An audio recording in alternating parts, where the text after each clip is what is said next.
Nearly 3 months after a gunman opened fire on West 6th Street, killing 3 people and wounding 16 others in a mass shooting that shook the community, we are hearing for the first time from 3 officers credited with stopping the shooter. True heroes. Austin Police Officer Keston Campbell, Nicholas LaBarbera, and Artur Markov had each volunteered for an overtime shift in the early morning hours of March 1st in the heart of Austin's entertainment district, and they raced to the scene, immediately taking that gunman down. Senior reporter Tony Plahetsky is here with us this morning. He spoke with them exclusively, joins us now to tell us what they're saying, what heroes these officers are. Yeah, and we asked them to really put us in their shoes that night, Brian and Yvonne. Even the most vocal police critics have called them heroes, saying that their race toward gunfire and stopping the shooter undoubtedly saved lives.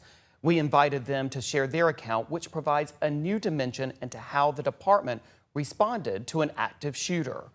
Now, you may recall at 1:58 in the morning, just as bars were closing, a gunman drove to West 6th and Rio Grande Streets and began opening fire with a pistol. He then parked his SUV and returned to the area outside Buford's Beer Garden with an AK-47 style rifle and again opened fire. Officers Campbell and LaBarbera were working together that night and raced to the scene. Officer Markov was working solo, and the 3 of them each shot the gunman in the same moments.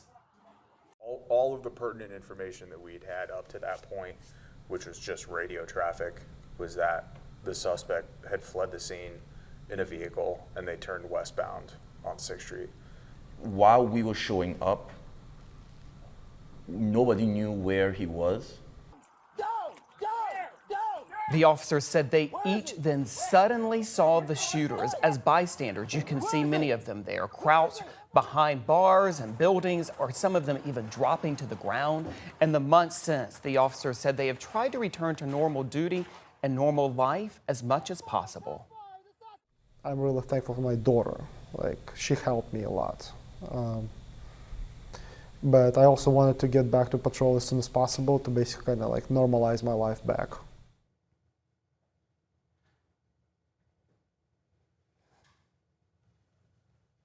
And we'll have more of their story throughout the day. It's important to note that the officers are among other first responders who are going to be honored tonight at a community event downtown. So they will be speaking and we will be hearing from them as they will be, again, awarded for what they did that night.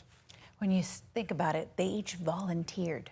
So the day can just change so quickly. The night changed like that. And they speak to that, that they were looking at their watches at 1:58 in the morning.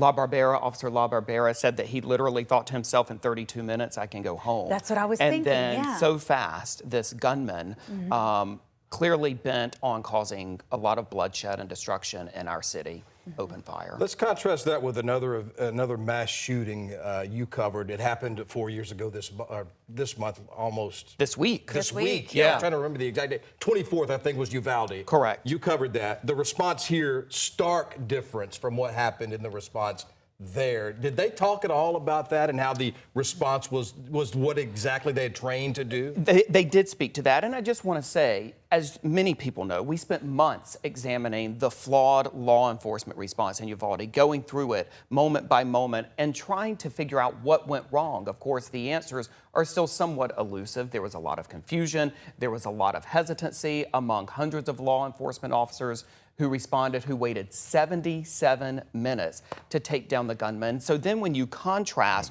what happened there with this, I really wanted to better understand, was it their training? Was it their instinct? What exactly led to what experts say resoundingly was a textbook response by the Austin Police Department, and specifically these 3 officers whose arrival at the scene mirrored the actions of the shooters. They both just got there at the same time. I mean, training, right? I would think that, what else did you learn personally from speaking with them at length? Did you kind of walk away thinking, oh, well, that's interesting, or that's a different perspective, or I didn't think that? Or one thing that I just want to say that I walked away from was just their diverse backgrounds. I mean, we sometimes don't fully know who police officers are. So Officer Markov actually is a trained classical violinist who immigrated to the United States from Russia to work in law enforcement. He said that was his desire. Officer La Barbera is from New Jersey. His father worked in law enforcement. He said he came to Texas to work for APD. He's actually moving back to New Jersey next month. And then Officer Campbell was born in Chicago, grew up in Trinidad, actually wanted to work as an English teacher. He had volunteered for AmeriCorps, came to Austin, and a friend on a whim said, let's go to this Austin Police Department recruiting event. He said he went, he fell in love with the description of the job, and here he is 10 years later, more than 10 years later. He's the most senior of the 3 officers. And your report airs tonight at 6. Tonight at 6. All right, great work, Tony. Thank you. Thanks for Saved being so many here. lives. I mean, they could. Amazing. Yeah, right? indeed. Thank you so much.